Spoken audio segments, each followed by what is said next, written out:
The phone's ringing. Oh, it's time. Okay. All right, Leroy. You take a moment. All right, here we go. Kicks 101.1. Hey, good morning. It's Garth. Good morning, Garth. How are you? Hi, I'm doing great. Thank you. Well, you got Leroy and Malia here, and I can't even tell you how excited we are to talk to you this morning. Oh, very sweet. Good morning, Malia. Good morning. How are you guys? We're doing all right. I mean, just another day at work. Yeah. Amen, sister. Ain't it great, though? How long you guys been up? I rolled out of bed about 3:15, I think. Oh, I don't know how you guys do this. Yeah, I woke up at about 2:45. I couldn't sleep. I was paranoid I was going to oversleep, and I was freaking myself out. We were in the studio till 2:45 this morning. Oh, wow. My goodness. So you got about as much sleep as we did. Oh, it's great, though, isn't it? Yes, it is. It is. And we do want to thank you so much. We know that there's a lot of different stations you could talk to, and we absolutely appreciate you taking the time to talk to us this morning. Oh, you kidding me, man? Thank you for the help. This is going to be fun. Well, I want to take a little trip back in time, if that's okay. You betcha. July 14th, 1990. Does that date ring a bell to you at all? It's a week after Independence Day. So Correct. No, I'm just kidding. That's 10 days, actually. Sorry. Go ahead. That date, the dance went to number 1. Oh, sweet. Now, I bring that up because it kicks off a really weird series of events with us here in Central Iowa. That week, the dance goes to number 1. The next week, you played the Boone County Fair, which is just down the road from our studios. The week after that, you release a little song some folks might have heard of called Friends in Low Places. You betcha. And then 1 week after that, for the very first time, you played the Iowa State Fair, replacing Ricky Van Shelton, who had to cancel at the last minute. Right. Now, what I was curious about is that year, the first year you played the State Fair, there was about 3,000 people there, and most of them were kind of upset that this young whippersnapper wasn't Ricky Van Shelton. Right. But the next year you came back, and it was packed, and there was people everywhere. What is that transition like? And was it like that everywhere for you during that year? I mean, there's obviously the pre-Friends in Low Places time frame and the post-Friends in Low Places time frame. What was it like during that year, that transition time? I can tell you from what I remember, it was just more of the same. And what I mean by that is, let's say there's 300 people at a place you're playing. Those 300 people were fantastic. They were into it, locked in. They were exactly what you wanted. The next time you go back, there was 30,000 people there, but they were locked in and loaded in exactly what you wanted. So that's kind of our whole philosophy. We can play for 10 people, 10,000, 100,000, as long as you're there to have fun, get loud, not hurt anybody, and just have the time of your life, then count us in. Well, that's great. And that kind of leads me to my question, which is, I just watched your Vegas residency show last night. The one-man show? Yes. And I'm curious because it was such a different setup from what you do when you're on the road. Just you and the guitar, which I thought was fantastic, and a real history of your musical influences. I loved it. Absolutely. But do you find it's more pressure when it's just you and the guitar, or when you have the whole band? Do you feel like you have to be there for the band, or how do you feel about that?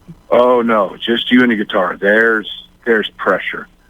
Steve Wynn knew it when he signed me. He said, he told me, he says, I just want it to be you and a guitar. And I said, are you crazy? He goes, no. He goes, there's nothing else in Vegas like it. Everybody's got all the acrobats and the lights and the staging and everything. And he said, I'm just going to sit you out there like I'm in your living room. And you talk about scared to death every night. Now, the freak show, what you guys are getting ready to see, this is the stupidest thing on the floor. They don't even care if I show up at the freak show. It's everybody just having a party, and it's so much fun. That is no pressure at all, man. That's just a lot of fun. But the Vegas gig, that was tight at some time. I bet. I wondered about that for sure. Now, Leroy, I am super excited to talk to you. Absolutely. My co-host here has been a little bit of a wreck the last couple of days. A little bit more of a fan than me. Yeah. And go ahead, Leroy. Well, I wanted to share a story with you because I may never have this opportunity again, so I wanted to share this with you. Okay. I saw you in 1994, Carver Hawkeye Arena, the last show of the U.S. tour. Yes. My mom got me tickets for the show. I would have been, 16 years old, and I know. You're killing me, Leroy. I know. But I went to the show, and to this day, still the best show I've ever been to in my life. Oh, very sweet. I Thank can't, you. like, I've tried to compare other stuff to it. There's nothing there. Last year, you played Omaha Mother's Day weekend. Yes. And I got to return the favor. I took my mom to see you. We were at the Thursday night show in Omaha Mother's Day weekend. Now, please tell me she had a good time. Oh, we had a blast. Good. Now, folks that all of our listeners know the last year and a half has been really tough for my mom. She's been sick. She's had hospital stays. She's had a rough go of it. Yeah, she has. And when I got these tickets, I'm like, I'm hoping she can go. And when we got to the arena that night, not gonna lie, and the walk from the car in was a little rough on her. We got her a wheelchair. We got her all the way to her seat. And during the show, she didn't have the strength to stand during the whole show. We were down on the floor. We had fantastic seats. I got super lucky through the website. We were like the 13th row on the floor. Amazing seats. But she couldn't stand during the show because, she'd just come out of the hospital. She just didn't have the strength to do it. So if Mom was sitting, I was going to sit with her. I wasn't going to stand and watch the show and have her miss out on parts of it. So we watched it on the video screens and stuff like that. Her favorite song has always been The Thunder Rolls. And anyone that's ever seen your show knows that there's this impossible moment before the song starts where everything goes perfectly quiet. Yeah. And then that thunder just kicks off and everybody goes crazy. In that moment, my mom went crazy. She, screaming, pumping her fist. She starts patting me on the shoulder. Help me up, help me up, help me up. Oh, man. So we stood up, and for the next 5 minutes or so, I got to be completely honest, I have no idea what you did on stage because I did not watch the show. For that 5 minutes, I watched my mom. Yeah. And she wasn't the 70-year-old woman who'd been sick and been in the hospital. She was the mom I remembered. Yeah. That took me to Garth Brooks in 1994. And I appreciate that moment so much. Yeah. And I just wanted to say thank you. Thank you. You still got your mama? I do. She's What is her name, please? her name's Madonna. You tell Madonna that I said I love her. And tell her that that's better than any award they'll ever hand you at an award show right there. That's very sweet. Please give her a hug for me. I will. And I know she's listening right now. And if if I know her like I do, she's bawling her eyes out like I'm trying not to. And she's probably... I'm trying not to. I'm really trying to hold it together. But that was cool. That's what you hope happens at a show, And if I know her, she's probably cussed under her breath because I'm telling all of her secrets.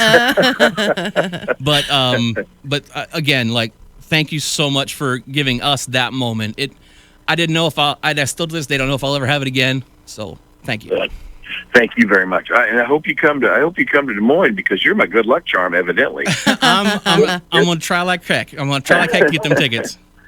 Absolutely. Now you guys are both killing me now. It's Sorry. A lot of feels flying around in the studio this morning.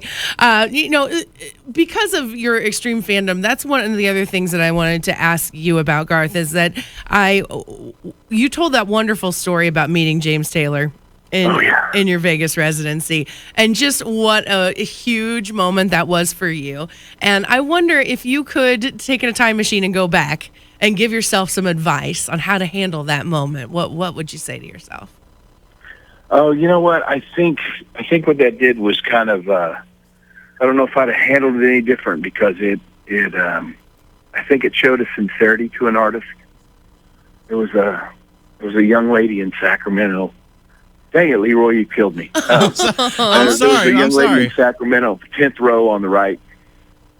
You'd watched her all night. She was so excited. And at the very last, she put up this sign that says, "You are my James Taylor." Oh. And the whole show stopped. And I remembered what it was like to meet James. So I just invited her up on stage. Oh, wow. And she sat with me, and I think we did an acoustic version of something either like She's Every Woman or To Make You Feel My Love. Anyway, pick the right person because she just cried the whole time. And it was just, it's a wonderful thing. So getting to be on both sides of that probably is the blessing more than getting to just be on one side or the other. Absolutely. That's wonderful.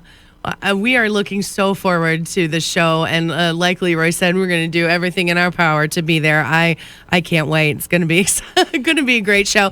I have never got the opportunity to see you live, but it's going to be wonderful, and I know that everybody's excited about getting their tickets starting tomorrow morning at 10 a.m. So we are just so grateful and so excited that you were able to talk to us this morning. Thank you so much. Well, thank you both. You've been very, very sweet to me. I'm going to try and pull myself together and complete my day. And again, Leroy, tell Miss Madonna that we love her, okay? I absolutely will do. Thank you so much. And we cannot wait to see you again. April 30th is the date, as if we don't, people don't know. And oh, by the way, we haven't mentioned the lovely and talented Miss Trisha Yearwood at all. Please send our best to her, and maybe if you can find a way to sneak some of them good fixings out for us sometime. You got it, pal. I will tell her that. I'll tell her you said hey, and as soon as the queen arises, I will tell her. All right. Okay. See you guys. That just happened. Yes, it did. So that's it. Garth Brooks. Wow. Wells Fargo Arena, yes. April 30th. Tickets go on sale tomorrow morning at 10 a.m. Go to iowaeventcenter.com/Garth to set up your account, because you're not going to be able to get in there to do it tomorrow morning when those go on sale. Get it done. So exciting. Make it nice and easy. Otherwise, we want to try the phone, 844-4GARTH-B. That's 844-442-7842. Tickets go on sale tomorrow morning, 10 a.m.